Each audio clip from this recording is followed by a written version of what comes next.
ഈ ശബരിമല അച്ഛന്റെ കാലത്തിന്റെ ഈ പ്രതിഷ്ഠ, ഇപ്പോഴത്തെ പ്രതിഷ്ഠ, അതെ, അത് ഈ ഷടാധാര പ്രതിഷ്ഠയാണെന്ന് പറയുന്നത് കേട്ടിട്ടുണ്ട്. ഇതിന്റെ ഷടാധാര പ്രതിഷ്ഠ എന്ന് പറഞ്ഞാൽ എന്തുവാ?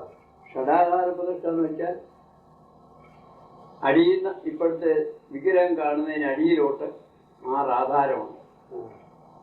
അത് ഇപ്പൊ നിങ്ങളുടെയൊക്കെ വിചാരം ഈ ഇതിന്റെ പുറത്ത് ഈ വിഗ്രഹം ഒന്ന് ഒരു പീഠത്തെ വെച്ചിരിക്കുന്നു എന്നാണ്. അതല്ല. അപ്പോ ഞാന് ബാലാലയത്തിൽ ഇരുന്ന കാലത്ത് തന്നെ ഈ കരിഞ്ഞ മണ്ണും അവിടെ എല്ലാം കൂടി ഒരു 2 കോൽ താഴ്ചയിൽ അത്രയും ഭാഗത്തെ കരിയും മണ്ണും എല്ലാം എടുത്തങ്ങ് പടിഞ്ഞാറെ 18-ാം പടിയുടെ വെളിയിലെ കുഴിയായിരുന്നു. അവിടെ കൊണ്ടുവന്ന് ഇട്ടു കളഞ്ഞേ ചെയ്യും. അപ്പൊ അവിടെ ചതുരമായിട്ട് വലിയൊരു കുഴിയാണ്, ഒരു അരയറ്റം കുഴിയിൽ ഒരു കുഴിയാണ്. അതിൽ പടിഞ്ഞാറ് ഇപ്പോൾ വിഗ്രഹം ഇരിക്കുന്നതിന് അടിയിലോട്ട് അങ്ങ് ഒരു കുഴി പോലെ അങ്ങ് കാത്തെടുത്തിട്ട് അതിനടിയിലെ ആധാരശില എന്നും പറഞ്ഞ് ഒരു കരികല്ല് അങ്ങ് സ്ഥാപിക്കുക താഴെ. അതിന് കണക്കുണ്ട്. അത് കഴിഞ്ഞാൽ അതിന് മുകളില് ഒരു നിധികുംഭം എന്നും പറഞ്ഞ് ഒരു ചെമ്പിന്റെ കുടം 8 ദളമായിട്ട് അത് ഇങ്ങനെ ഒരു കുടത്തിന്റെ ഭാഷയിൽ ചെമ്പ നിധികുംഭം, അതിനകത്ത് ദ്രവ്യങ്ങളും സ്വർണവും എല്ലാം നിധിച്ച് അതൊരു പൂജയെല്ലാം കഴിച്ച് അത് താഴമണ്ഡലത്തിലെ അദ്ദേഹമായി ചെയ്യേണ്ടത്, തന്ത്രിയാണ് ചെയ്യേണ്ടത്. അത് ഞങ്ങളെല്ലാവരും കൂടെ ദേവസ്വം ബോർഡുകാരും ദേവസ്വക്കാരും എല്ലാവരും കൂടെ കൂടിയാണ് അത് ചെയ്തത്. അദ്ദേഹമായി കർമ്മങ്ങളൊക്കെ ചെയ്ത് അതെ, ഞാനും ഉണ്ട് അതിൻ്റെ അറ്റത്ത് പിടിക്കാൻ. തറേ ശകലം ശിവന്റെ പേരിന് ഇട്ടത് Devaswom board president PJ Unnithan അദ്ദേഹമാണ്. ഇത് രാത്രിയിലായത്. അപ്പോൾ ഒരു ടാർപ്പാളിനിട്ട് ഒരു കൊട്ടില് മാതിരി വലിയൊരു ടാർപ്പാളിനിട്ടുകൊണ്ട് അകത്ത് കഴ നാട്ടി അതിൽ പെട്രോമാക്സ് ഇട്ടുകൊണ്ടാണ് ഇതൊക്കെ ചെയ്തത്. ഇന്നത്തെ പോലെ ഓർക്കുന്നു. അത് ഈ നിധികുംഭം കഴിഞ്ഞാൽ അതിൻ്റെ പുറത്ത് ഒരു ആമ ശില കൊണ്ട് കരികല്ല് കൊണ്ട് ഒരാമ തലയുമൊക്കെ ഞാൻ നീട്ടിയിട്ടതായിട്ട് അത് ഞാൻ കിഴക്കോട്ട് അത് കഴിഞ്ഞ അവിടെ അങ്ങോട്ട് യോഗനാള് ഇങ്ങനെ മേപ്പോട്ട് ചതുരമായിട്ട് മേപ്പോട്ട് പോട്ടിരും. അത്രയാവുമ്പോൾ ഏതാണ്ട് പീഠത്തിന്റെ കണക്കിന് വരും. തറയുടെ ശ്രീകോവിലത്തെ തറയുടെ പക്കം വരെ നിരപ്പിന് വരും. ഈ കണക്കാക്കിയാന്നു അടിയുന്ന അതിന്റെ കണക്കാക്കിയ ഈ ആധാരശില രാത്രിലായിരുന്നു. അതെല്ലാം കഴിഞ്ഞ് അത് മറിയാതെ ബന്ധോസ് ചെയ്തുകൊണ്ട് കുറേശ്ശെ മണ്ണിറക്കി അത് കുലുക്കം വരാതിരിക്കത്തക്ക തരത്തിലാക്കിയിട്ട് വലുതായിരിക്കുന്ന ഒരു തടിപ്പെട്ടി ഉണ്ടാക്കിയ അങ്ങ് അടച്ചു. അത് കഴിഞ്ഞ് പിന്നീടാന്നു പഞ്ചവർഗം പണി. ഭിത്തി 4 വശവും കാണുന്ന തറപ്പൊക്കം വരെ പഞ്ചവർഗം എന്നാണ് പറയുന്നത്. ആ പഞ്ചവർഗം പണി പിന്നീട് ആ കരികല്ല് പണിത് ഓരോന്നായിട്ട് ഇങ്ങനെ അടുക്കി കൊണ്ടുവന്ന് തറ വര അങ്ങോട്ടായി കഴിഞ്ഞാൽ തറയാവെന്ന് പറഞ്ഞാൽ തൂമ്പുകല്ല് വെക്കും. ഓവുകല്ല് അഭിഷേകം കഴിഞ്ഞ് വെള്ളം പോകുന്നത് തൂമ്പുകല്ലെന്ന് പറയുന്നത്. അത് വെച്ചു. അത് കഴിഞ്ഞാൽ ആ കണക്കിന് കരികല്ലങ്ങ് കയറി പാകുക അകത്ത്. അതാ തറപ്പൊക്കം കരികല്ല അകത്തും. അപ്പോൾ അടിയിൽ മണ്ണ് ഇടിച്ചുറപ്പിച്ചിട്ടുണ്ട് കല്ലങ്ങ് പാകുക. ആ കണക്കിന് ആക്കി വെച്ചോണ്ട് പിന്നീട് പഞ്ചവർഗം കെട്ടി ഭിത്തി കെട്ടി മേക്കൂര തടിയ എല്ലാം പിച്ചള പൊതിഞ്ഞ അങ്ങോട്ട്. അപ്പൊ ഞാൻ അടിയിലോട്ടാണ് ഷടാധാരം കിടക്കുന്നത്. അതിന് ആ ക്ഷേത്രത്തിന്റെ കണക്കനുസരിച്ച് വിഗ്രഹത്തിന്റെ കണക്കനുസരിച്ച് ഇത്ര യവം വേണം എന്നതിന് നിയമമാണ്. ആ നിയമം അനുസരിച്ച് ഇപ്പോൾ ഏകദേശം ഇപ്പോൾ വിഗ്രഹം ഇരിക്കുന്നിടത്തുനിന്ന് വിഗ്രഹത്തിന്റെ തറപ്പൊക്കം ഉണ്ടല്ലോ പീഠത്തിന്റെ, അവിടുന്ന് ഏതാണ്ട് ഒരാൾ താഴ്ച ശരിക്ക് കീഴ്പോട്ടുണ്ട്. ഒരാൾ താഴ്ച ചെല്ലുന്നിടത്താന്നു ഈ ആധാരശില ചതുരത്തിലെ ഒരു കരിക്കല്ല്, അതിനാ ഈ ആധാരശില എന്ന് പറയുന്നത്. ആധാരം ഈ കെട്ടിടങ്ങൾക്ക് ഫൗണ്ടേഷൻ ഇല്ല എന്നതുപോലെ പഴയ വിഗ്രഹത്തിന് ഇല്ല. പീഠത്തിലെ ഒരു വെട്ടമുണ്ട്. ആ വിഗ്രഹം അങ്ങോട്ട് പീഠത്തിലോട്ട് വെച്ചു കഴിഞ്ഞാൽ ഒന്ന് തിരിച്ചാൽ മതി. അപ്പോൾ കയറി എവിടെ വന്ന് ഉടക്കും. അങ്ങനെ ഒരു സമ്പ്രദായമാണ് അതിന്. ശംഖുതിരി എന്നോ ഏതാണ്ട് ഒരു പേരുണ്ട് അതിന്. ഈ വലിയ വലിയ ക്ഷേത്രങ്ങളൊക്കെ ഷടാധാര പ്രതിഷ്ഠ. അതെ അതെ, എണ്ടിയൂര്, വൈക്കം, ഏറ്റുമാനൂര്, ഇങ്ങനെയുള്ള മഹാക്ഷേത്രങ്ങൾ, ആറന്മുള, ചെങ്ങന്നൂര്, ഇവിടെ എല്ലാം ഷടാധാരമാണ്. ഹരിപ്പാട്, സംശയമില്ല. അതെ, ചെറിയ ചെറിയ ചെറിയ ക്ഷേത്രങ്ങളിലാകുമ്പോൾ പീഠത്തിനകത്ത് നാളം, അതിനകത്ത് രത്നന്യാസം. രത്നന്യാസത്തിനൊരു ശിലയുണ്ട്. നവരത്നങ്ങൾ അവിടെ മുതലേ സാധാരണ ചെറിയ ചെറിയ പ്രതിഷ്ഠയ്ക്ക് എടുക്കാറുണ്ട്. ബാക്കി എല്ലാം ഷടാധാര പ്രതിഷ്ഠയാണ്. വലിയ ശക്തിയുമാണ്, വലിയ കർമ്മങ്ങളും അതിന്. അതാണ് 86 ദിവസത്തെ. അല്ലല്ല, 56 ദിവസം 46 എന്നോ എനിക്ക് ഓർമ്മയില്ല. 46 56 ഒരാറ് കണക്കുണ്ട്. ഈ മാസപൂജയുടെ കൂട്ടത്തില് ഈ പരിഹാരക്രിയ, അഗ്നിബാധ, ചോരശാന്തി, കള്ളപ്പാല് കയറുന്നതിനായി ചോരശാന്തി, അഗ്നിബാധ പ്രായശ്ചിത്തം. അപ്പം അവിടെ പല അനിഷ്ട സംഭവങ്ങളും നടന്നതിനായിട്ട് 1126 കന്നി, തുല ഈ മാസങ്ങളിലെ ഒരു 10-50 ദിവസം ഒന്നിച്ചവിടെ താമസിക്കേണ്ടി വന്നു. അന്ന് തന്ത്രി അദ്ദേഹവും പരിയമ്മമാരും പരിഹാരക്രിയകൾ, ഈ അഗ്നിബാധ ഉണ്ടാകുക, ചോരശാന്തി, കള്ളനെ, ഇങ്ങനെയുള്ള അനിഷ്ട സംഭവങ്ങൾ ഉണ്ടായി അനവധി ആളുകൾ മരിക്കുകയൊക്കെ ഉണ്ടായിട്ടുണ്ട്. ഇതിനൊക്കെ ആയിട്ട് ഒരുപാട് സൂര്യശ്രമം, അഘോര ഹോമം, ചോരശാന്തി, അഗ്നിബാധ പ്രായശ്ചിത്തങ്ങൾ, ഇതെല്ലാം അവിടെ കഴിച്ചു.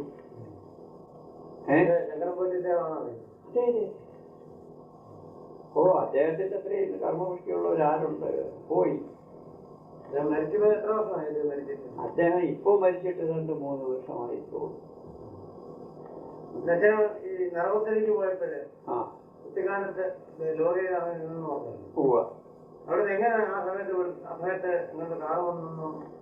അത് ആ അയ്യപ്പന്റെ ശക്തി കൊണ്ട് ഒരു സായിപ്പോ മദാമിയും കൂടെ അവിടെ വന്നതാ. അവരെവിടോ പോകുന്നവരാ. അയാള് താമസം കുട്ടിക്കാനം പോട്ടെ ചേലപ്പാറ എസ്റ്റേറ്റുകാരനാ. അയാളവിടെ താമസമാണ്. അയാളിങ്ങനെ കുട്ടിക്കാനം വഴി വന്നു. ഒരു 3:30 മണി സമയം ആയി, 3 മണിയായി. ഞാൻ കുട്ടിക്കാനത്ത് ലോറി ഇറക്കിയിട്ട് വടക്കോട്ട് പോയത്. അങ്ങനെ അരമണിക്കൂർ തണുത്ത് കുറച്ച് ഇങ്ങനെ നിന്നപ്പോൾ ഈ വണ്ടി വന്നു. ഞാൻ മുമ്പിൽ കയറി കൈ കാണിച്ച് അവിടെ നിർത്തി, സായിപ്പ് അവിടെ നിർത്തി. കാര്യം പറഞ്ഞു അദ്ദേഹത്തിന് മനസ്സിലായി. വേഗം മദാമ അവിടെ തുറന്നു. ഞാൻ കയറി. മൂടൽ മഞ്ഞ, പതുക്കെ വണ്ടി പോകത്തുള്ളൂ, മഴച്ചാറ്റിൽ കൊണ്ട്. ഒരു 5:30 മണിയായപ്പോൾ തന്നെ വണ്ടി പെരിയാറ്റി കൊണ്ടുപോയി. അത് കഴിഞ്ഞ് അപ്പം തന്നെ നൈനാനെ വിളിച്ചു. നേരെ അങ്ങ് പോയി, സത്രത്തിൽ പോയി. ഉടനെ നൈനാനോട് കൊണ്ടിട്ട് അയാൾ പോയി. 6:30 മണി ആയപ്പോഴത്തേക്ക് ഞാൻ സത്രത്തിൽ ചെന്നു. 6:30-7 മണിയായി കാണും.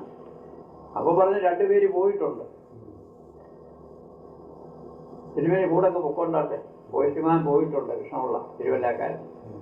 അയാൾ കൊണ്ട് വേറെ ഒരു ജോലിക്കാരനും അവിടെ അമ്പലപ്പണി നടന്നുകൊണ്ടിരിക്കുകയല്ലേ, പൊക്കൊണ്ടാട്ടെ. അപ്പം ഞാൻ കയറി 1-ാം മൈൽ കയറി കഴിഞ്ഞപ്പോൾ നോക്കിയപ്പോൾ കാൽപ്പാടുണ്ട്. 2 പേര് പോയ കാൽപ്പാടുണ്ട്. ഈ മഴ പെയ്തിട്ടുള്ളതുകൊണ്ട് മണ്ണിനകത്ത് കാല് പതിഞ്ഞു കിടക്കും. ഞാനതിവേഗം ഒന്ന് പോയി. ഉടനെ പലയിടത്തും നോക്കും, ഇവരെ കാണുന്നില്ല. വളരെ വേഗം പോയി, ഇവരുടെ കൂടെ എത്തണമെന്ന് വിചാരിച്ചു. പക്ഷേ കാൽപ്പാട് മാത്രം എവിടെ നോക്കിയാലും 2 പേര് പോയ കാൽപ്പാടുണ്ട്, ആളെ കാണുന്നില്ല. ഞാൻ അന്നേരം യാതൊരു ജന്തുക്കളെ ഞാൻ തവണ കണ്ടിട്ടില്ല. അതിന് മുൻപ് പോകുമ്പോൾ ധാരാളം കാട്ടാനകളെ കാണും. ഇതങ്ങ് ഉപ്പുപാറ ചെല്ലാൻ അടുത്തപ്പോൾ ഒരു മിച്ചു വന്നു. അപ്പോൾ അവിടെ സ്വല്പം നിന്നു. നല്ല മൂടൽമഞ്ഞായിരുന്നു. മൂടൽമഞ്ഞ് ഒരു കാറ്റടിച്ച് അതങ്ങോട്ട് മാറിയപ്പോൾ മുമ്പിൽ 6 ആനകൾ ഇങ്ങനെ പോകുന്നു. ആ വഴിയെ, എനിക്ക് പോകേണ്ട വഴിയെ തന്നെ അവർ പോവുകയാണ്. എന്നാൽ തെക്ക് ഭാഗത്തോട്ട് ദർശിച്ച് അവർ പോകുന്നത്. ഞാനും തെക്കോട്ടാണ് പോകുന്നത്. അപ്പം ഞാൻ അവിടെ നിന്നു. വലതുവശത്തിൽ നോക്കിയപ്പം, പുറകോട്ട് നോക്കിയപ്പോൾ ഒരു പാറ അവിടെ കടന്നു നിൽപ്പുണ്ട്. അവിടെ ആന കയറത്തില്ല. ഇവർ വരികയാണെങ്കിൽ ഓടി കയറണം എന്നുള്ള ഉദ്ദേശത്തിൽ അവിടെ ധൈര്യമായിട്ട് നിന്നു. ഒരു 15-20 മിനിറ്റ് അവിടെ നിന്ന് കഴിഞ്ഞപ്പോൾ ആന ഇടത്തോട്ടൊഴിഞ്ഞ് അങ്ങ് പോയി. അത് വേറെ ഒരു മലയ്ക്ക് അങ്ങ് മറഞ്ഞു. എനിക്ക് ആനയെ കാണാൻ വയ്യാതായി കഴിഞ്ഞപ്പോൾ ഞാൻ വെളിയിന്നങ്ങ് പോയി. ഞാൻ അങ്ങ് ചെന്ന് നോക്കിയപ്പോൾ ആന വളരെ ദൂരെയായിരിക്കും. പിന്നെ ഞാൻ പെട്ടെന്ന് അങ്ങ് ഉപ്പുപാറയിൽ കീപ്പോട്ട് അങ്ങ് ഇറങ്ങി ഏതാണ്ട് ഒരു 1.5 മൈലൂടെ കീപ്പോട്ട് ചെന്നപ്പോൾ മുമ്പിൽ ഒരു കരടിയോ എന്തോന്നോ ഒന്നിരിക്കുന്നുണ്ട്.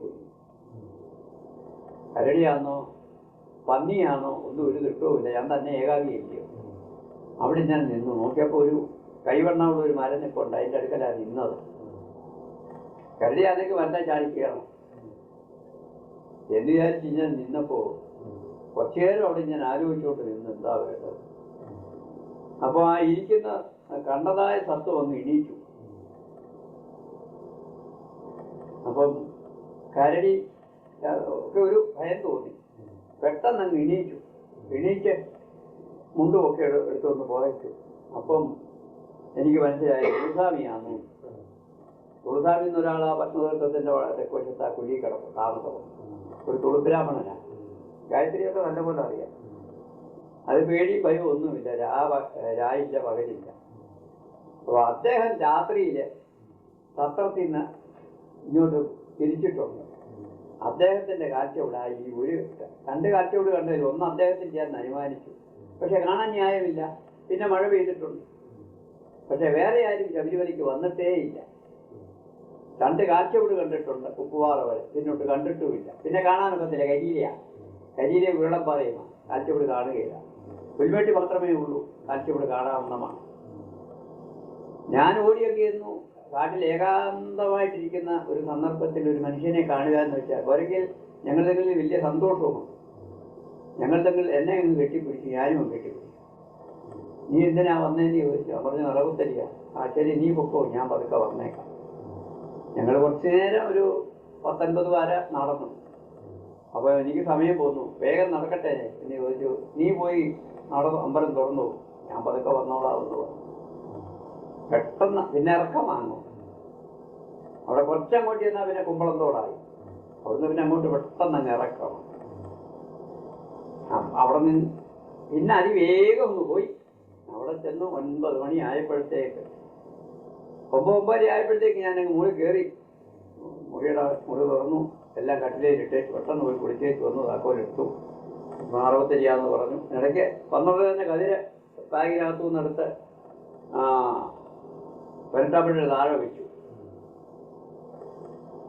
പിന്നെ അങ്ങ് മുകളിൽ പോയി. കതിര് വടക്കേ നടയിൽ കൂടെ കൊണ്ട് കയറിക്കൂടാ.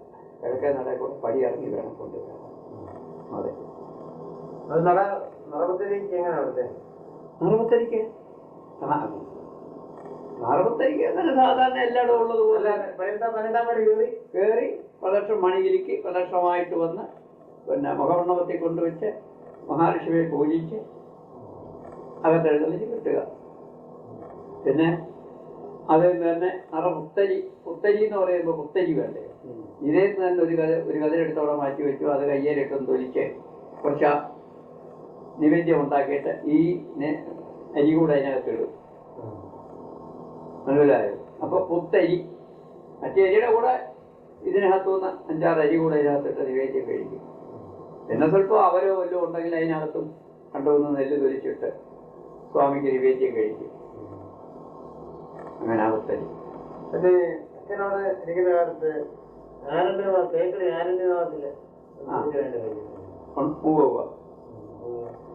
അപ്പം ഇവിടെ തിരുവനന്തപുരത്തുകാരനൊരു രഘുനാഥയ്യരുണ്ടായിരുന്നു, ഒരു കൺട്രാക്ടർ. ശബരിമല ചില്ലറ കൺട്രാക്ടർ അദ്ദേഹം.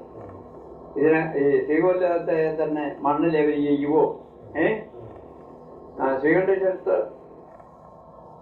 ആ തോടിന്റെ ഇപ്പുറത്ത് ആ പാലമുണ്ടല്ലോ, പാലത്തിന്റെ അവിടെ നിന്ന് കിഴക്കോട്ട് പോകണം. ആ തോടിന്റെ തെക്കേ കരയ്ക്കൂടെ കിഴക്കോട്ട് ചെന്നാൽ അവിടെ രഘുനാഥയ്യർ എന്നാണ് അദ്ദേഹത്തിന്റെ പേര്. അപ്പൊ അദ്ദേഹം PWD കോൺട്രാക്ടറാണ്.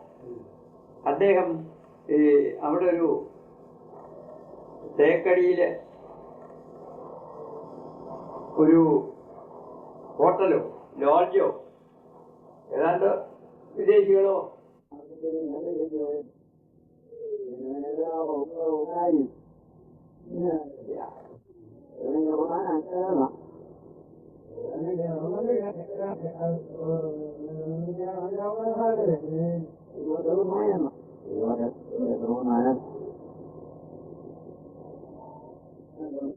അവിടെ എഞ്ചിനീയറാണ്, നമ്മുടെ വല്യപ്പന്റെ അടിയൻ.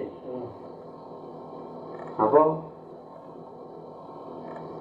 ഞങ്ങൾ നേരെ കുമളി ചെന്നു. സ്വാമി അവിടെ വന്നു, വണ്ടി പെരിയാറ്റി വന്നിരുന്നു. ഞങ്ങൾ അവിടെ ചെന്നു. സ്വാമി ഞങ്ങളെ കൂട്ടി ബസ്സിൽ തന്നെ കുമളി ചെന്നു. കുമളി ചെന്നപ്പോ കുട്ടപ്പനെ നമ്മുടെ ഇടയ്ക്കാട്ടെ അയാളുണ്ട്. അയാള് എക്സൈസ് വണ്ടി പെരിയാറ്റി നാണമുള്ള. അപ്പൊ ഞങ്ങൾ ഒന്നിച്ച് അങ്ങോട്ട് പോയി. എങ്ങോട്ടെ? തേക്കടി. അവിടുന്ന് 2 മൈല് ചെന്ന് കുമളിയിൽ നിന്ന് കുറച്ച് പടിഞ്ഞാട്ട് വന്നിട്ട് അങ്ങനെ തെക്കോട്ട് പോയി. അവിടെ ചെന്ന് ശിലാസ്ഥാപനം കഴിച്ചു. അപ്പോൾ ഒരു വിളക്കും ഒരു പഴവും ഒക്കെ അദ്ദേഹം കൊണ്ടുവന്നു. ഞങ്ങൾ ഇവിടുന്ന് ചന്ദനം കയ്യിലെടുത്തിരുന്നു, പിന്നെ 5-6 പൂവും കയ്യിലെടുത്തിരുന്നു. അതെല്ലാം കഴിച്ചൊരു വിഘ്നേശ്വരന് ഒരു പൂജയും കഴിച്ചു. അയ്യപ്പനെ വിചാരിച്ച് പൂജയും കഴിച്ചു.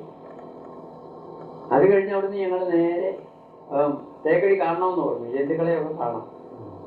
അപ്പൊ തന്നെ എഞ്ചിനീയറല്ലേ കുട്ടപ്പനെ, കൊവിളിയിലെ എഞ്ചിനീയറാണ്. അപ്പൊ അത് അവരോട് പറഞ്ഞപ്പം ബോട്ടിറക്കി ടോപ്പി വെള്ളമണ്ണെണ്ണ ഒഴിച്ചു. നേരെ അതേ കയറി. ശസ്ത്രമില്ല ബോട്ടിന്, ചുമ്മാതെ വള്ളത്തിനേക്കാൾ കുറച്ചുകൂടെ വേഗത്തിൽ അങ്ങ് പൊക്കോളുക. ആ ബോട്ടയില് പച്ച ചായമാണ്, അതുകൊണ്ട് വൃക്ഷമാണെന്നേ കാട്ടിയന്തുകൾ വിചാരിക്കും. നേരെ അങ്ങ് മുല്ലപ്പെരിയാറ് ഡാമിൻ്റെ അവിടെ പോയി അവിടെ തെക്കോട്ട് ചെന്ന് വളഞ്ഞ് തിരികെ ഇഞ്ചി വന്നു. അന്നേരം വൈകി ഇനി തിരികെ തേക്കടി വന്നപ്പോൾ അവിടെ ബോട്ട് എടുപ്പിച്ച് കഴിഞ്ഞ് ഞങ്ങൾ തിരികെ കുമളി വന്ന് അവിടെ താമസിച്ചേ ഉള്ളൂ. ഒരു മുറിയെടുത്ത് അവിടെ താമസിച്ചു.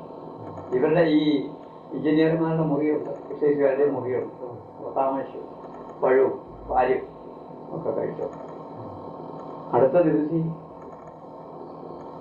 ഞാൻ കോട്ടയത്തിന് പോവുകയും ചെയ്തു. അങ്ങനെ എടപ്പാളയം വരെ പോയി. ഞങ്ങൾ എടപ്പാളയത്തിൻ്റെ ഫോട്ടോയാ അവിടെ ഇരിക്കുന്നത്. ഞാനും കുട്ടനും ഒട്ടേ വാച്ചനും കൂടെ നിന്നെടുത്ത ഫോട്ടോയാ അവിടെ ഇരിക്കുന്നത്. ഈ ഷടാധാര പ്രതിഷ്ഠ കഴിഞ്ഞിട്ട്, ഷടാധാര പ്രതിഷ്ഠയല്ല, ഷടാധാരത്തിന്റെ അതുവരെ എത്തിയിട്ട് ബാക്കി ശ്രീകോവിലിന്റെ മേലോട്ട് കിട്ടുന്ന അത് പഞ്ചവർ ഷടാധാരം മുൻപേ തീർത്തു. അവിടെ ഒരു പറ ഇറക്കി നീങ്ങപ്പെട്ടി ഈ മാതിരി നല്ല പലകൾ കൊണ്ട് കെട്ടി അതങ്ങ് അടച്ചു. ഷടാധാരത്തിൽ കല്ലും മണ്ണൊന്നും വീഴാതെ അടച്ചിട്ടുകൊണ്ട് 4 വശവും പഞ്ചവർഗവും സോപാനം കൈവരി കെട്ടിക്കഴിഞ്ഞാൽ തൂമ്പുകല്ല് വെച്ച് അഭിഷേകം കഴിഞ്ഞാൽ വെളിയിലോട്ട് പോകുന്നതായ ഓവുകല്ലുണ്ടല്ലോ, അത് വെച്ചേച്ച് അതിൻ്റെ കണക്കിന് കരിങ്കല്ല് പണിത് ഭംഗിയായിട്ടങ്ങ് അകത്തങ്ങ് നിരത്തി. അപ്പം തറ തീർന്നു. അത് കഴിഞ്ഞാൽ ഭിത്തി ഓരോ കല്ലായിട്ട് പ്രത്യേകം അങ്ങനെ ചിത്രപ്പണികളോടും തൂണുകളോടും മൂലകളോടും ചേർത്ത് ഓരോ കല്ലുകളായിട്ട് ഇങ്ങനെ കൊണ്ടുവന്ന് പണിത് അതിൻ്റെ പുറത്ത് കയറ്റി ഭിത്തി മേപ്പോട്ടങ്ങ് ചെന്നു. ഭിത്തിയുടെ കണക്കനുസരിച്ചുള്ള ഭിത്തി അങ്ങ് തീർന്നു കഴിഞ്ഞപ്പോൾ അതിൻ്റെ പുറത്ത് തേക്കിൻ്റെ ഉത്തരം വെച്ചു. അതിനിടയ്ക്ക് അതെ നടുക്ക് കിഴക്കോട്ടുള്ള കട്ടളക്കാലും കരിങ്കല്ല് തന്നെ അതും വെച്ചു. അത് കഴിഞ്ഞിട്ട് മുകളിലത്തെ മോന്തായം കഴുക്കോല് എല്ലാം ഒന്ന് പിടിപ്പിച്ചു. പിടിപ്പിച്ച് മുറയ്ക്ക് ഇത് ചെമ്പലകയെന്നൊക്കെ കാണും. കുറച്ച് ആ ചെമ്പലകയുടെ പുറത്താണ് ഈ ചെമ്പ് തകിട് നിരത്തി ആണി വെച്ച് ഫിറ്റ് ചെയ്യുക. അങ്ങനെ ആ ശ്രീകോവിൽ പണിയും. അത് കഴിഞ്ഞ മുകളിൽ മോന്തായത്തെ ഒരു 1.5 ഇഞ്ച് കമ്പി അതിൻ്റെ നീളമനുസരിച്ച് അടിച്ചു താക്കും താഴിയക്കുടത്തിനായിട്ട്. അതേല് താഴിയക്കുടങ്ങൾ പിടിപ്പിക്കുക, മുകളിൽ നിന്ന് കീബോർഡ് ഇടുക. അപ്പോൾ അതിനകത്തൊരു മുകളിൽ കൂമ്പിൻ്റെ അവിടെ വരുമ്പോൾ ഒരു ദ്വാരമുണ്ട്, കൂമ്പിൻ്റെ അടിവശത്തായിട്ട്. ആ ദ്വാരം ഈ കൂമ്പിനകത്തൂടെ കമ്പിക്കകത്തൂടെ ഇട്ടിട്ട് അതിനകത്ത് ചെമ്പിൻ്റെ ആണി ഇട്ട് രണ്ട് വശവും കൂടെ ഒരു ചുറ്റിക ഒരു വശത്ത് വെച്ചിട്ട് മറ്റേ ചുറ്റിക കൊണ്ട് കൊട്ടി അടിപ്പിക്കുക. അപ്പോൾ അതങ്ങ് ചടയാകും. അങ്ങനെ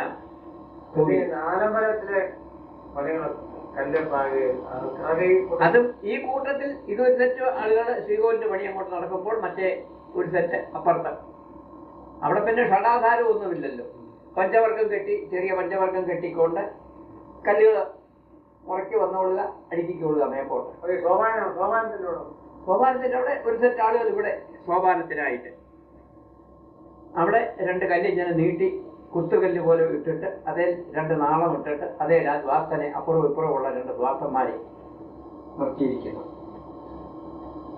അത് ഇളകി പോകാതിരിക്കത്തക്ക തരത്തിലുള്ള ബലപ്പെടുത്തിയിരിക്കുക. പിന്നെ വടക്കേ നടയല്ലേ ഒരു 18 പടി പോലെ രണ്ടു വശത്തോട് കയറുന്നുണ്ട്. അത് ഈ കൂട്ടത്തിൽ പണിയാണ്. അത് ഈ കൂട്ടത്തിൽ ഇതല്ല, അത് ഇതങ്ങോട്ട് തീർന്നു കഴിഞ്ഞപ്പോൾ പുത്തനായിട്ട് അതങ്ങ് പണിതതാണ്. അതേ കണക്കിന് പടിഞ്ഞാറേ നടയിലും പണിഞ്ഞല്ലോ, പടിഞ്ഞാറ് വശത്തും. അത് നിങ്ങൾ താഴെ ഇറങ്ങി തെക്ക് വശത്ത് താഴെ ഇറങ്ങി നോക്കി ആ പഴയ ഭിത്തി നിങ്ങൾക്ക് കാണാം. കരിങ്കല്ല് കയറി പണിത് വെച്ചിരിക്കുന്നത് അതേ എക്സ്റ്റൻഷൻ നീട്ടിയിരിക്കുക. തെക്കോട്ടും വടക്കോട്ടും പടിഞ്ഞാറ് വശം നീട്ടിയിട്ടില്ല. പടിഞ്ഞാറ് വശത്ത് കാണുന്ന ഭിത്തി പോലെ തെക്കുവശവും വടക്ക് വശവും ഉള്ളിൽ ഉണ്ട്. അതിൻ്റെ പുറത്തു നിന്നായി പണിഞ്ഞു പോയിരിക്കുന്നു. വെളിയിൽ നിന്ന് നോക്കിയാൽ ഇത് മനസ്സിലാകുകയില്ല. അകത്ത് ഇറങ്ങി മുറിക്കകത്ത് എന്ന് നോക്കിയെങ്കിലേ പഴയ 18 പടിയുടെ ഒരു സൈഡ് കാണാൻ.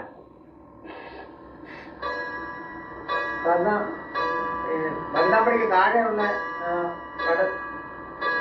അടുത്ത മറ്റേ കറപ്പനും അന്നാണ് ഈ. അതെ അതെ അതെ, അതുവരെ അവിടെ പ്രതിഷ്ഠയില്ല.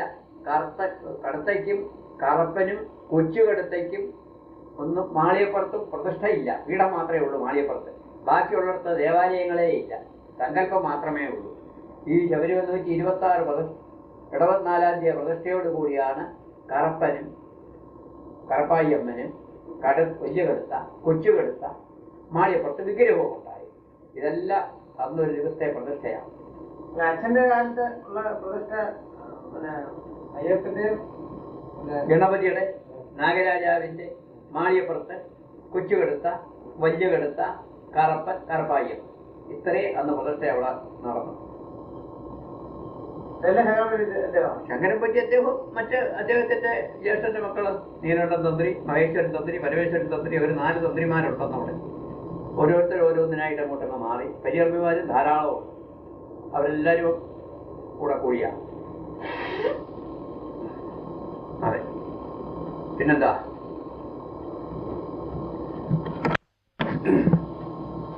ഈ 4 കൊല്ലത്തെ ശാന്തിക്കാലത്ത് അവിടുന്ന് ഭസ്മസഞ്ചി പൂജിക്കാറുണ്ടായിരുന്നു. ഭസ്മസഞ്ചി ചൂരല് ഒക്കെ ഇതിന് ധാരാളം വരും. പൂജിച്ച് തിരികെ കൊടുക്കുക. ആ കൂട്ടത്തിൽ ഞാൻ ചെന്ന കാലം മുതലേ ഒരു ഭസ്മത്തിന്റെ സഞ്ചി അവിടെ ധാരാളം വരും. വെറുതെ കാലി സഞ്ചി തന്നെ ഭസ്മം ഇട്ടേച്ച് അവരങ്ങ് പോകും. അങ്ങനെ ഒരു സഞ്ചി അവിടെ കിടന്നു. അന്നേരം മുതൽ തന്നെ ഒരു മടിശീലിക്കകത്ത് കുറച്ച് ഭസ്മം വെച്ച് പീഠത്തെ വെച്ചേക്കും. അത് ഞാൻ ഇങ്ങോട്ട് വരുമ്പോൾ കൊണ്ടുവരും. പിന്നെ പൂജയ്ക്ക് പോകുമ്പോൾ അത് എൻ്റെ സഞ്ചിക്ക് ബാഗിനകത്ത് കാണും. താക്കോല് ഇടുന്ന വലിയ ബാഗുണ്ട്, അതിനകത്ത് കാണും. അവിടെ കൊണ്ടുവന്ന് പിന്നെ പൂജിക്കും. ഈ 4 കൊല്ലവും ഈ മടിശീല അവിടെ പൂജിച്ചതാണ്. അവിടെ പീഠത്തെ പൂജയ്ക്കൊക്കെ വെക്കും. അഭിഷേകമാകുമ്പോൾ മാറ്റി വെക്കും. പൂജയ്ക്കൊക്കെ ഈ മടിശീല അവിടെ ഇരുന്നിട്ടുള്ളതാണ്. ഈ 30 വർഷമായി ഇപ്പം ഞാനവിടെ കഴിഞ്ഞിട്ട്.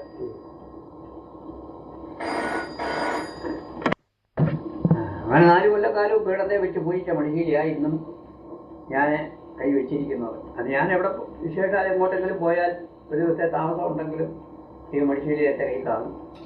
ഇപ്പോഴും ആർക്കെങ്കിലും ഒരു ഭസ്മം ചോദിച്ച് വേണം എന്ന് പറഞ്ഞാൽ ഇതിൽ നിന്ന് ശകലം കൊടുത്താൽ അവർക്ക് രോഗമോ എന്തോ ഉണ്ടെങ്കിലും അവർക്ക് തൃപ്തിയാവും, സുഖമാകും. പിന്നെ അതുകൂടാതെ നമ്മുടെ മഠത്തിൽ ഒരു അയ്യപ്പന് ചെറിയൊരു വിഗ്രഹം ഉണ്ട്. അത് എങ്ങനെ കിട്ടുക? അറിയാം. ശബരിമല ശാന്തി കഴിഞ്ഞ് പിരിയുക എന്ന് പറഞ്ഞപ്പോഴേ ഒരയ്യപ്പൻ എനിക്ക് കൊണ്ട് തന്നത് ഈ വിഗ്രഹം വെച്ച് തിരുമേനി പൂജിച്ചോണം. മേശാന്തി സ്വാമി ഈ വിഗ്രഹം വെച്ച് പതിവായിട്ട് ആരാധിച്ചോണം എന്നും പറഞ്ഞ് ഒരാള് അറിയാൻ വയ്യ. പിന്നെ ആളെ കണ്ടിട്ടുമില്ല. പിന്നെ ആ വിഗ്രഹമായി ഇന്നും ഞാൻ വെച്ച് ആരാധിക്കുന്നത്. വലിയ ഭംഗിയൊന്നുമില്ല, എങ്കിലും വലിയ ഭംഗിയായിട്ടാണ് എനിക്കത് തോന്നിയിരിക്കുന്നത്. ഇങ്ങോട്ട് ഇറങ്ങി വന്നപ്പോൾ ഒരാള് എതിരെ വന്ന് വിളിച്ചു തരുന്നതാണ് തരികയായിരുന്നു. അയ്യപ്പൻ തന്നെ ആയിരിക്കാം, പിന്നെ ആളെ കണ്ടിട്ടില്ല ഞാൻ. ഇപ്പോഴത്തെ ഈ ശബരിമല ക്ഷേത്രത്തിലെ ഇപ്പോഴത്തെ ഈ വിഗ്രഹം വാർക്കുന്ന രീതിയൊക്കെ അച്ഛൻ കണ്ടിട്ടുണ്ടോ? ഓഹോ, ഞാൻ കണ്ടല്ലോ. അന്ന് പകലെ 4 മണിക്ക് ഇവിടെ വന്നു, ആള് വന്നു. ഞാൻ ചെങ്ങന്നൂർ ചെല്ലണം. ഞാനവിടെ ചെന്നപ്പം കന്യാന്മാരൊക്കെ കൂട്ടുവരയിലുണ്ട്. ഞാൻ സഞ്ചാരം കഴിഞ്ഞു അകത്ത് പോയി തൊഴുതു. പ്രസാദം മേടിച്ച് ഞാനിവിടെ ചെന്നു. ശാന്തി ഇരിക്കാൻ പറഞ്ഞു. താഴമഠത്തിലെ വലിയ ശങ്കരൻ തന്ത്രി. അപ്പോൾ എനിക്ക് ദാനമുഹൂർത്തം അദ്ദേഹമാണ് ചെയ്തത്. ഞാനും അവിടെ തന്നെ നിന്നു. അത് കഴിഞ്ഞ് ഈ 23 മൂശ ഇങ്ങനെ നിരത്തി വെച്ചിട്ടുണ്ട്. തീ ഇങ്ങനെ കത്തുന്നുണ്ട്, തൊണ്ടുമൊക്കെ ഇട്ട് ഇങ്ങനെ തീ കത്തുന്നുണ്ട്. വലയിട്ട് ഊതുന്നുണ്ട്. ഈ വേറൊരിടത്തായിട്ട് ഈ മെഴുവ് പിടിച്ചിട്ട് അതിൻ്റെ പുറമെ മണ്ണങ്ങ് പൊതി. മണ്ണ് പൊതിഞ്ഞ് നല്ലപോലെ ഉണങ്ങിക്കഴിഞ്ഞാൽ അതിൻ്റെ പുറമെ ഈ ഈ കലത്തിൻ്റെ ഓട്ടക്കല പൊട്ടിച്ചതങ്ങ് പൊതിച്ച് അത് നല്ലപോലെ ഉണങ്ങിക്കഴിഞ്ഞ് ഈ വാർക്കുന്നത്. അത് വേറൊരു ഭാഗത്തായിട്ട് അതിങ്ങനെ ഇട്ട് പഴുപ്പിക്കുന്നുണ്ട്, തൊണ്ടിട്ട്. ഇത് തൊണ്ടും ചിരട്ടയും കരിയും ഒക്കെ കൂടിയിട്ട് ഇങ്ങനെ ഒരേ ഊതുന്നുണ്ട്. 3 ഒരിടത്ത് നിന്നുണ്ട് 3 ജോലിക്കാർ. അത് വലിയ കുടിലുണ്ട്. 23 മൂശിയായി ഇതിനകത്ത് വെച്ചിരുന്നു. അതെ അതെ അതെ, 23. പോരാതെ വന്നാൽ കുഴപ്പമില്ലയോ, 1-2 മൂശി അധികം വന്നു. അതെ, മണ്ണ് പൊതിഞ്ഞത് നല്ലപോലെ പഴുത്ത് കഴിയുമ്പോൾ ഈ മെഴു ഒരു വശത്തോട്ട് ചരിക്കുമ്പോൾ ഈ മെഴു മുഴുവൻ ഉരുകി കഴിഞ്ഞ് താഴെ വീഴും. അങ്ങ് വീണ് കഴിഞ്ഞാൽ അതിങ്ങനെ കനലായിട്ടിരിക്കും. അപ്പൊ ഇതിങ്ങനെ പഴുത്ത് ഇങ്ങനെ വെള്ളമായിട്ടിരിക്കും. മനസ്സിലായോ? ഈ മൂശയ്ക്കകത്തെ ഓട് ഇങ്ങനെ പഴുത്ത് ഇങ്ങനെ വെള്ളമായിട്ടിരിക്കും. അപ്പൊ മറ്റേതിങ്ങനെ ചോർപ്പ മുകളിൽ ഈ നാളത്തിന്റെ ഭാഗത്ത് മേപ്പോട്ട് ചോർപ്പയാ. വിഗ്രഹം തലകിഴുക്കാൻ പാടാ കിടക്കുന്നത്. അതെനിക്കറിയാൻ വയ്യായിരുന്നു. വിളമ്പാകാലത്തെ വിഗ്രഹം വാർത്ത് കഴിഞ്ഞ് ആറിക്കഴിഞ്ഞ ഉടനെ പതുക്കെ മണ്ണെല്ലാം തട്ടിക്കളഞ്ഞപ്പോഴാണ് ഞാൻ മനസ്സിലായത് കിഴുക്കാൻ പാടാ ഇത് വാർക്കുന്നത്. ഞാൻ അതുവരെ വിഗ്രഹം വാർക്കുന്നത് കണ്ടിട്ടില്ല. അപ്പൊ നാളത്തിന്റെ അവിടെ മേപ്പോട്ട് ഒരു ചോർപ്പ, വലിയ ചോർപ്പ മാതിരി ഉണ്ട്. അതിനകത്തോട്ട് വലിയ കുടിലിട്ട് ഓരോ മൂശയായിട്ട് കന്യാമാരെടുത്ത് ഇങ്ങനെ ഒരു വെള്ളത്തൂടെ അങ്ങ് ഒഴുകി ഇങ്ങനെ വെള്ളമായിട്ടങ്ങ് വീഴും. പഴുപഴാന്ന് പഴുത്ത് ചുമഞ്ഞിരിക്കും. അങ്ങനെ അങ്ങോട്ട് അന്നേരം ഈ വിഗ്രഹത്തിൽ വേറെ വലിയൊരു കുടിലിട്ട് 2 പേര് ഇങ്ങനെ കുലുക്കിക്കൊണ്ടിരിക്കും. അപ്പം ഈ വിഗ്രഹം ഈ ഒഴിക്കുന്നത് അങ്ങോട്ട് എല്ലായിടും തിങ്ങി കയറാനായിട്ടായത്. അന്നേരം ഇത് പൊള്ളയായിട്ടിരിക്കുക. വിഗ്രഹത്തിനകം മണ്ണിനകം മുഴുവൻ മെഴുവിഞ്ഞ് പോന്നു കഴിഞ്ഞു. അതെല്ലാം പൊള്ളയാ അന്നേരം. അപ്പൊ അതിനകത്തോട്ട് ഇങ്ങനെ കുലുക്കുന്നതിന്റെ ഉദ്ദേശം ഈ ചോർപ്പിനകത്തൂടെ ചെല്ലുന്നതായ ഓട് അതിനകത്ത് കയറി എല്ലായിടും കയറുന്ന കൊള്ളാനായിട്ടാ ഈ കുലുക്കുന്നത്. 2 പേര് മാറി ഇങ്ങനെ ധാരയായിട്ട് അങ്ങ് ഒഴിച്ചുകൊണ്ടിരിക്കുക. ഒരാൾ നിർത്തി കഴിയുമ്പോൾ മറ്റേ ആളങ്ങ് ഒഴിക്കും. 2 പേര് ഇങ്ങനെ വിഗ്രഹത്തിന്റെ മണ്ണ് ഇങ്ങനെ കുലുക്കിക്കൊണ്ടിരിക്കും. അങ്ങനെ അങ്ങ് നിറഞ്ഞു കഴിഞ്ഞപ്പോൾ 1-2 മൂശ മിച്ചം വന്നു. അത് അങ്ങ് നിറയിൽ ഒഴിച്ചത്. അത് കഴിഞ്ഞ് പകലെ സന്ധ്യയ്ക്കായി ഇത് തുടങ്ങിയത്. ഒരു 11 മണി ആയപ്പോൾ 12 മണി ആയപ്പോഴത്തേക്ക് ഇത് ഉരുക്കിയല്ല രാത്രിയിൽ ഒഴിച്ചു. പെട്രോമാക്സും കെട്ടി തൂക്കിയിരിക്കുക. അന്ന് അവിടെ ഇലക്ട്രിസിറ്റി ഒന്നുമില്ല. അല്ല, പെട്രോമാക്സ് പിന്നെ ഊട്ടുവരയ്ക്കകത്ത് 2-3 പെട്രോമാക്സ് ഇട്ടിരിക്കുക. ദേവസ്വക്കാരുണ്ട്, ശങ്കരൻപൂറ്റി ദേവം, ജോലിക്കാരും. അത് കഴിഞ്ഞ് അതുപോലെ വിട്ടു. പച്ച മണ്ണ് 4 വശവും അങ്ങ് അടുപ്പിച്ചു. എന്തിന്? ഈ കരു ആറാൻ. എല്ലാവർക്കും വെപ്രാളമല്ലയോ, ഇതെല്ലായിടും ചെന്നോ. 23 മൂശയാണ് ഞാൻ എണ്ണി നോക്കി.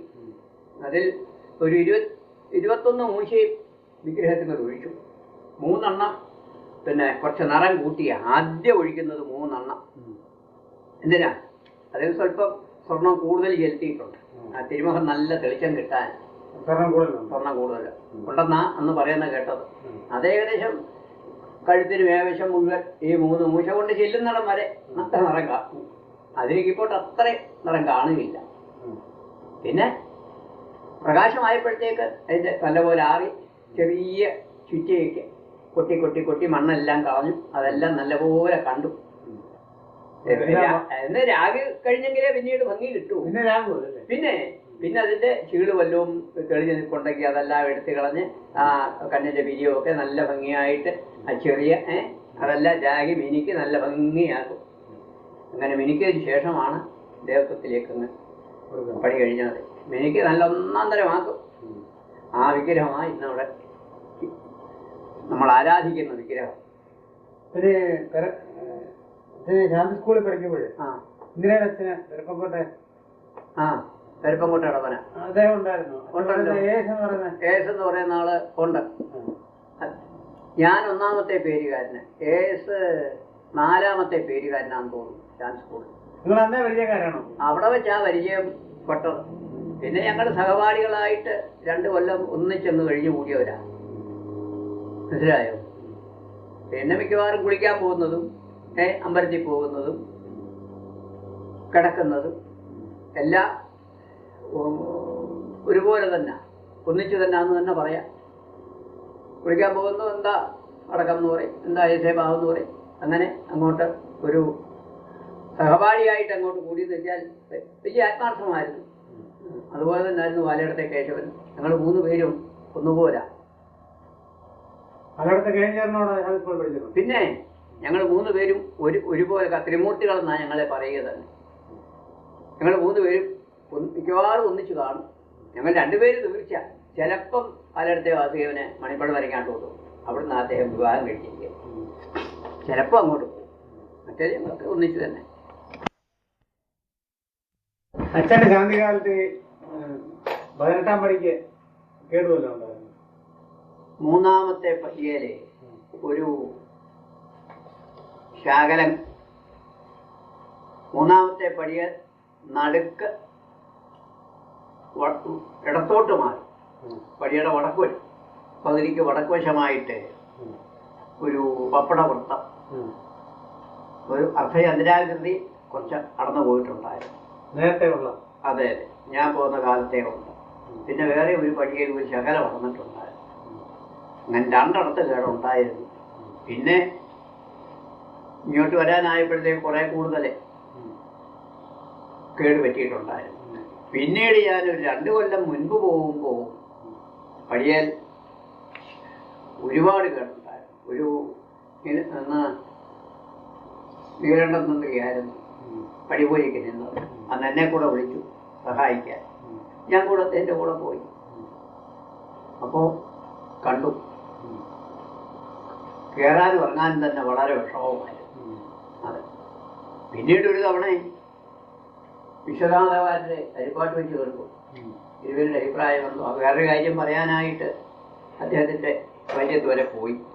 അന്നേരം ഈ പടിയെ സംബന്ധിച്ച് ഞാനും അദ്ദേഹം കൂടെ സംസാരിച്ചു. വിശ്വനാഥവാര്യ എന്ന് പറയുന്ന ഇപ്പോഴത്തെ എക്സിക്യൂട്ടീവ് ഓഫീസർ, അദ്ദേഹം ഞാനും ഒക്കെ ഒന്നിച്ചായി ശബരിമല ജോലിക്ക് തന്നെ പോയത്. അതെ, മനസ്സിലായോ? അന്ന് ചെറിയ കൊച്ചുവാരായിട്ട് ഉണ്ടായിരുന്നു. അദ്ദേഹം ചോദിച്ചു, എന്താ പോകുമ്പഴി ഇതിന് മാറ്റാൻ പാടില്ല എന്നല്ല പ്രശ്നത്തിലൊക്കെ കാണുന്നത്, ഇളക്കാൻ പാടില്ല എന്നാണ് ശങ്കരൻ പോറ്റി അദ്ദേഹം പറഞ്ഞിരിക്കുന്നത്. അന്ന് തന്നെ കാണിപ്പയ്യൂരും പി എസ് പുരുഷോത്തവും പറ്റി, പുരുഷോത്തവും പറ്റി, അദ്ദേഹവും ശങ്കരൻ തന്ത്രി എല്ലാ വിദ്വാന്മാരും ഒക്കെ കൂടെ ഉള്ള കാലത്ത് തന്നെ പ്രശ്നം വെച്ച് നോക്കിയിട്ട് പടിയിളക്കാൻ പാടില്ല എന്നാണ് കണ്ടിരിക്കുന്നത്. പിന്നെയും പല പ്രാവശ്യവും ഈ പടിയുടെ ശോച്യാവസ്ഥ കണ്ട് ദേവസ്വം ബോർഡിൽ നിന്ന് ദേവപ്രശ്നം ചെയ്ത് നോക്കിയിട്ടുണ്ട്. ഒന്നിനും പടിയിളക്കാൻ പാടില്ല എന്നാണ് എല്ലാവരും വിധിച്ചിരിക്കുന്നത്. ദൈവജ്ഞന്മാർ, അതായത് ജ്യോതിഷികൾ ദേവപ്രശ്നത്തിൽ വിധിച്ചിരിക്കുന്നു, പാടില്ല. ഈ വിവരം എന്നോട് പറഞ്ഞു. തിരുവേണ്ട അഭിപ്രായം എന്താ ചോദിച്ചു. എൻ്റെ അഭിപ്രായം, ഇരുമ്പ് പാളി കൊണ്ട് വെൽഡ് ചെയ്ത് പകുതി വരെ പൊടിയുക. അപ്പം നാളികേരം അടിക്കുകയും ചെയ്യുക, നാളികേരത്തിൻ്റെ വെള്ളം പടിയെ വീഴുകയും ചെയ്യും എന്ന് അരിപ്പാട്ട് വിശ്വനാഥവാരുടെ പരിചയത്ത് വെച്ച് ഞാൻ അദ്ദേഹത്തിനോട് 2 കൊല്ലം മുൻപ് പറഞ്ഞു. എന്നിട്ട് പറഞ്ഞു, അത് നട്ടും ബോൾട്ടും ഇട്ട് പിരിച്ച് ഇടുകയാണെങ്കിൽ മകരവിളക്കിൻ്റെ വലിയ അടിയന്തരം ഒക്കെ കഴിഞ്ഞു കഴിഞ്ഞാൽ അത് പെയിൻറ് ചെയ്ത് അങ്ങ് വെക്കാം. പിന്നെ മണ്ഡലക്കാലമാകുമ്പോൾ വീണ്ടും അത് ഫിറ്റ് ചെയ്താൽ മതി. അപ്പോൾ ഈ പടിക്കും കേടില്ല, ഈ ഇരുമ്പ് പാളിക്കും കേടില്ല. പെയിന്റ് ചെയ്താൽ അതിന് കേടില്ലല്ലോ. 2 വശവും വെൽഡ് ചെയ്ത് കൈവരി പോലെ വെച്ചോണ്ട് ഇത് പകുതി കീപ്പോട്ടും പകുതി ഒരു വശത്തോട്ടും. അപ്പൊ പടിയിലോട്ട് നാളികേരത്തിന്റെ ഏർ കൊള്ളുകയില്ല, നാളികേരം പൊട്ടുകയും ചെയ്യും എന്ന് ഞാൻ അദ്ദേഹത്തിനോട് അഭിപ്രായം പറഞ്ഞു. അപ്പൊ അദ്ദേഹം ചോദിച്ചു, ഈ പടിയുടെ സങ്കല്പം എന്തുവാ തിരുമേനിക്ക്?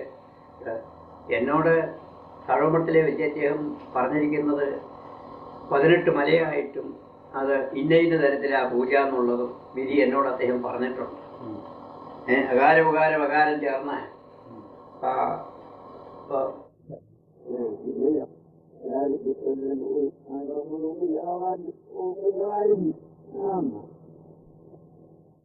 സങ്കല്പിച്ച് അങ്ങ് പൂജിക്കാന്നു എന്ന് പറഞ്ഞിട്ടുണ്ട്. അച്ഛനെ ശബരിമല കഴിഞ്ഞിട്ട് പിന്നെ എവിടെയൊക്കെ ശാന്തി കഴിച്ചിട്ടുണ്ട്?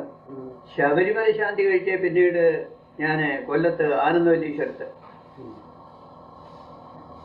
ആശ്രാമത്ത് ഒരു 8 മാസം, ആനന്ദവല്ലീശ്വരത്ത് ഒരു 8 കൊല്ലും, മാവേലിക്കരി അമ്പലത്തിൽ 1.5 കൊല്ലും ജോലി നോക്കി.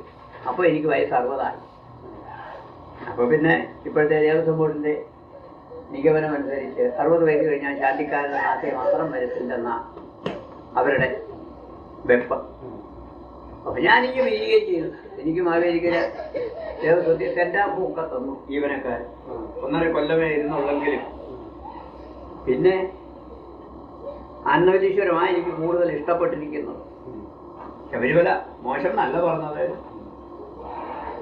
ശബരിമല അമ്പലത്തിൽ നിന്ന് എനിക്ക് കിട്ടിയിട്ടുള്ളതായ രക്ഷണയും മറ്റും കൊണ്ടാണ് ഈ കെട്ടിടം തന്നെ ഉണ്ടായിരിക്കുന്നു. മനസ്സിലായോ? പിന്നെ നിങ്ങൾക്കൊക്കെ ജോലി കിട്ടിയതുമൊക്കെ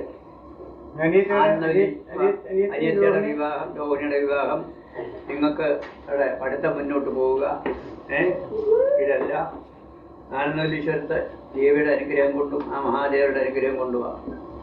മനസ്സിലായോ? അവിടെ പോകാനുള്ള കാരണം രണ്ടാമത് ചിലർ എന്നെ പ്രേരിപ്പിച്ചു ശബരിമല ശാന്തിക്ക് അപേക്ഷ കൊടുക്കാനായിട്ട്. അപ്പോ അവരൊരു പരീക്ഷ വയ്ക്കും. ഞാൻ അപേക്ഷ കൊടുത്തു. അപ്പോൾ ഒരു പരീക്ഷ വയ്ക്കും എല്ലാവർക്കും. അന്നത്തെ അപേക്ഷകർക്ക് എല്ലാവർക്കും ഒരു പരീക്ഷ ശ്രീചിത്ര ഹിന്ദുമത ഗ്രന്ഥശാലയെ വെച്ച്. ആണ്ടുമാസം തീയതി എനിക്കിപ്പോൾ ഓർക്കുന്നില്ല. പരീക്ഷ ക്വസ്റ്റ്യൻ പേപ്പറും ഒക്കെ ഉണ്ട് അതിന്.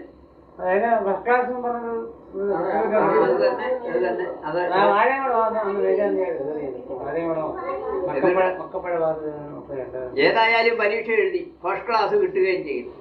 മനസ്സിലായോ? ഒന്നാമതായിട്ട് പാസ്സായി. പക്ഷെ ജോലിയൊന്നും കിട്ടിയില്ല. ഉടനെ ശ്രീരംഗനാഥ ശാസ്ത്രി സ്വാമികളുടെ മകന് ശർമാസ്വാമി ആ ദേവസ്വം കമ്മീഷൻ. അപ്പോൾ എന്നോട് പറഞ്ഞു, നിങ്ങളെ 2 പേരെയും ശാന്തിക്ക് എടുക്കാൻ നിശ്ചയിച്ചിരിക്കുക. തിരികെ ആരെയൊക്കെ ശാന്തി ചോദിച്ചു. നത്തിക്കാട് ഗോവിനൊന്നും പോയി, നത്തിക്കാട് കൃഷ്ണനും പോയി, ഒന്ന് വടക്ക വീശ്വരനും. നിങ്ങളെ 2 പേരെയും ഞങ്ങൾ ലിസ്റ്റ് പൊളിച്ചിരിക്കുക. നിങ്ങൾക്ക് 2 പേർക്കും എവിടെയെങ്കിലും ശാന്തി തരിക നിശ്ചയിച്ചിട്ടുണ്ടെന്ന്. അപ്പം എനിക്ക് സ്പെഷ്യലായിട്ട് അറിയാം. അതുകൊണ്ട് ആയിക്കോട്ടെ, വിരോധമില്ല. അന്ന് കൃഷ്ണൻ സുഖമില്ല, തിരുവനന്തപുരത്ത് താമസിക്കുക. അപ്പം ഞാനും ഗ്രന്ഥശാലയിൽ ചെന്നപ്പം അദ്ദേഹം എന്നോട് ഈ വിവരം പറഞ്ഞു. അപ്പോൾ അന്ന് ഞാൻ തിരുവനന്തപുരത്ത് അച്ഛനും ഉണ്ടോ. അപ്പോഴേ അടുത്ത ദിവസം അദ്ദേഹത്തിനെ കണ്ടപ്പോൾ അദ്ദേഹം പറഞ്ഞു, അങ്ങനെ ആര്യങ്കാവിലേക്ക് നിയമിച്ചിരിക്കുക. കൃഷ്ണൻ നമ്പൂതിരിയെ ആനന്ദവല്ലീശ്വരത്ത് നിയമിച്ചിരിക്കുക. അപ്പം ഞാൻ അച്ചൻകോവിലും ഒക്കെ കിടന്ന് മലയിലൊക്കെ കിടന്ന് മലമ്പരി പിടിച്ച കാരണം ഞാൻ പറഞ്ഞു, എനിക്ക് അവിടെ വയ്യ, അതുകൊണ്ട് വേറെ എവിടെ തരാം, അതെങ്കിൽ പോകാമെന്ന് പറഞ്ഞു. അപ്പോൾ പറഞ്ഞെന്നാ തിരുനക്കരയ്ക്കാവട്ടെ. കോട്ടയം തിരുനക്കര ക്ഷേത്രത്തിൽ ശാന്തിക്കാരില്ല. കോട്ടയത്തും കൊല്ലത്തും ഒക്കെ നല്ല ശാന്തിക്കാർ വേണം. കലക്ട്രേറ്റ് അടുത്ത് കിടക്കുക എന്ന് പറഞ്ഞു. ഒടുക്കം പിറ്റേന്ന് ചെന്നപ്പം എന്നെ കോട്ടയത്തേക്ക് തിരുനക്കര മേൽശാന്തിയായിട്ട് നിയമിച്ചു. അദ്ദേഹത്തിനെ ആനന്ദവല്ലീശ്വരത്ത് നിയമിച്ചു. ഞാൻ കോട്ടയത്ത് തിരുനക്കര ചെന്ന് നോക്കിയപ്പോഴേ വെളുപ്പാകാലത്തെ കുളിക്കണമെങ്കിൽ 1/2 മൈൽ താഴെ ഇറങ്ങി ഒരു കുട്ടികെട്ട വെള്ളത്തിലാണ് കുളിക്കേണ്ടത്. ഇത് നമ്മുടെ ശരീരത്തിന് പറ്റുകയില്ല. അല്ലെങ്കിൽ എനിക്ക് പണ്ട് മലമ്പനി വന്നിട്ടുണ്ട്. പിന്നെ തിരികെ ഒരാഴ്ച കഴിഞ്ഞപ്പോൾ സ്വാമിയോട് എന്ന് പറഞ്ഞു, സ്വാമി നിവൃത്തിയില്ല, ഒന്നാമത് അവിടെ ശിവനാണ്, അതുകൊണ്ട് എനിക്ക് കുറച്ച് വിഷമം. ഒരെങ്കിൽ അച്ഛന് പ്രായമായിരിക്കും, കുറെ കൂടെ അടുത്ത അവിടെങ്കിലും ആണെങ്കിലേ ഞാൻ പോകുന്നുള്ളൂ, ഇല്ലെങ്കിൽ എനിക്ക് വയ്ക്കാം എന്ന് പറഞ്ഞു. എന്നാലേ അങ്ങനെ കാരണവല്ലീശ്വരത്തോട് നിയമിച്ചിട്ട് കൃഷ്ണനമ്പൂതിയെ കോട്ടയത്തേക്ക് മാറ്റി. ഓഹോ ആയിക്കോട്ടെ. അപ്പൊ ഞാൻ കൊല്ലത്തിയെന്ന് നോക്കിയപ്പോഴേ പടിഞ്ഞാട്ട് ശിവന, കിഴക്കോട്ട് ആനന്ദവല്ലീശ്വരൻ എന്ന് വെച്ചാൽ ആനന്ദവല്ലിയെ ഉള്ളെന്നാണ് ധരിച്ചിരിക്കുന്നത്. അങ്ങനല്ല, പടിഞ്ഞാട്ട് ശിവക്ഷേത്രമാണ്. പക്ഷെ അവിടെ വേറൊരു നേരപ്പോക്കും. പടിഞ്ഞാട്ട് ശിവനാണെങ്കിലും ശ്രീപാർവതി ഇടത്തെ തുടരുണ്ട്, ഉമാമഹേശ്വരനായിട്ടാണ്.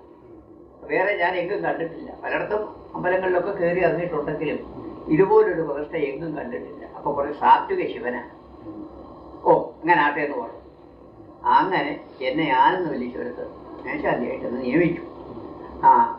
അതിനു മുൻപ് ഒരു മാസത്തിന് മുൻപേ ഒരു മേശാന്തി വളരെ വയസ്സായ ഒരാളുണ്ടായിരുന്നു.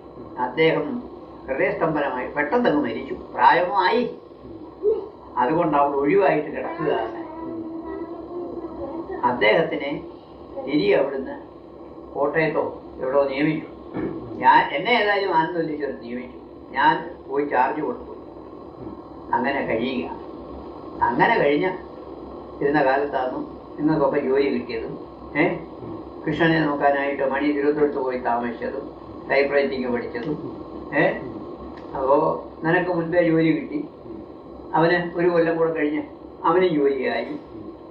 അങ്ങനെ കുറച്ചു കാലം അങ്ങോട്ട് പോയിട്ട് അനിയത്തിയുടെ ഒരു വേളിയാലോചന വന്നു. ആ വിവാഹം അങ്ങ് നടന്നു. ആ കൂട്ടത്തിൽ അവിടുത്തെ തന്ത്രം അഴമണത്തിലേക്കാണ്. അവിടുന്ന് തന്ത്രത്തിന് വന്നത് പുത്തില്ല ഉണ്ണികൃഷ്ണൻ ചേട്ടൻ. അപ്പം അദ്ദേഹത്തിന്റെ അനന്തരവന് പുതിനൂര് മാമ്പഴ വിഷ്ണു, എടോ എൻ്റെ മകന് അനന്തരവന് ഒരു വലിയ നിപ്പുണ്ട്, വേണം ഇയാളുടെ മോളെ നോക്കരുതെന്ന് ചോദിക്കും. ഓഹോ നോക്കുന്ന വിരോധമില്ല എന്ന് പറഞ്ഞു. എന്നാൽ യാതൊരു തന്നേക്കാൻ പറഞ്ഞ് യാതൊരു അവിടെ ഉണ്ടായിരുന്നു. അദ്ദേഹത്തെ കൈ കൊടുത്തു. അദ്ദേഹം അത് പുതിനൂർ മരിങ്ങാട് മാധവചേട്ടൻ, എൻ്റെ കൂടെ പണ്ട് ഞാൻ സ്കൂളിൽ പഠിച്ചതാണ് മാധവചേട്ടൻ. ഞങ്ങൾ ഒന്നിച്ച് പഠിച്ചിട്ടുള്ളവരുമാണ്. അരിയാക്കേണ്ട വരുമാനം മാധവചേട്ടന്. വളരെ വലിയ സ്നേഹവുമാണ്. അദ്ദേഹവും ഞങ്ങളുടെ കൂടെ സഹോദരിച്ച് കുളിക്കാനൊക്കെ ആറ്റി വരാറുണ്ട്. ഞാനും ഏസും മാലയുടെ കേസും ചേട്ടനും കൂടെ പോകുന്ന കൂട്ടത്തിൽ ഞങ്ങൾക്ക് കളിച്ചു വളർന്നവരാവിടെ. ആ പരിചയവുമുണ്ട്. ഏതായാലും അദ്ദേഹൻ്റെ ജാതകം കൊടുത്തു. ജാതകം ഉത്തമമായിട്ട് ചേരുമെന്ന് കണ്ടു.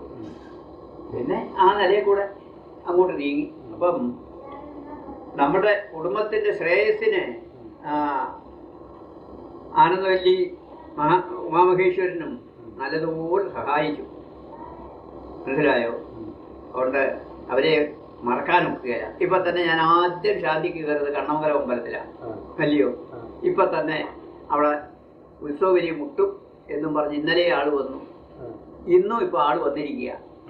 നമുക്കത് മുട്ടിക്കാനൊക്കും. ആദ്യം ഞാൻ ശിവന്റെ തലയിലാണ് വെള്ളം ഒഴിച്ചത്. അപ്പോ അത് മുട്ടിക്കാൻ ഒക്കുകയില്ല. എന്നാൽ നാളെ എന്ത് ത്യാഗം ചെയ്തു അത് കഴിക്കാമെന്നിപ്പം ഇവിടെ കണ്ടീരെ കുഞ്ഞു വന്നിരുന്നു. കണ്ടീരെ നാരായണനാണല്ലോ ഇവിടെ മേശാന്തി. അവൻ ഇന്നും വന്ന് പറഞ്ഞു, ഓ നാളെ വരാം എന്ന് പറഞ്ഞു വെച്ചിരിക്കുക. അപ്പോഴതു നാളെ തന്നെ ഞായറാഴ്ചയാണ്. നാളെ എടശ്ശേരില് ഗന്ധർവന് പൂജ, കാവിൽ 100 പാല് കഴിക്കണമെന്ന് പ്രസാദത്തിന്റെ നിർബന്ധം. ഓ ആയിക്കോട്ടെ നേരിട്ടു. അപ്പൊ ഇത് രണ്ടും നാളെ കഴിക്കണം. മനസ്സിലായോ? ശരീരത്തിന് വയ്യാഴികയോ രണ്ടും മുട്ടിക്കാനും മുക്കുകയില്ല. മറ്റേതും നമ്മുടെ കുടുംബത്തേക്കുള്ളതാണ്. എടശ്ശേരിലെ ഗന്ധർവന്റെ പൂജയും യക്ഷിയുടെ പൂജയും 100 പാലും നമുക്ക് ഒഴിക്കാൻ മുക്കുകയില്ല. മുത്തശ്ശൻ മുതലേ കഴിച്ചു വരുന്നത് നമുക്ക് ഓർമ്മയുണ്ടായിരുന്നു. അപ്പുറത്തെ നമുക്കറിയാൻ വയ്യ. മുത്തശ്ശന്, അച്ഛന്, കൊച്ചപ്പന്, പമ്പാവച്ചേട്ടന് ഇത്രയും പേര് കഴിച്ചാൽ ഇപ്പം നമ്മളൊക്കെ വന്നിരിക്കുന്നു. ഇത് കഴിഞ്ഞ ശനി നാളെ കാറോ വല്ലതും പിടിച്ച് 11 മണി ആകുമ്പോഴത്തേക്ക് ഇനി അവിടെ ചെല്ലണം. എവിടെ? കണ്ണമംഗലത്തിൽ ചെല്ലണം. എന്നിട്ട് വേണം ഈ ഉത്സവം നടത്താൻ. അപ്പൊ നാളെ വൈകുന്നേര മരത്തേക്ക് ജോലിയായി. അന്നേരമാണു നീ വന്ന് ഇതൊക്കെ ചോദിച്ചത്. അറിയാവുന്നത് ഓർമ്മയുള്ളതും അങ്ങ് പറഞ്ഞേക്കാം. ഈ അമ്പിളിക്കുട്ടനുണ്ടല്ലോ, അവൻ എന്ത് ചെയ്താൽ സമ്മതിക്കത്തില്ല, എഴുതാനും സമ്മതിക്കുന്നില്ല. മായ ഉറങ്ങിയെന്നാ തോന്നുന്നത്.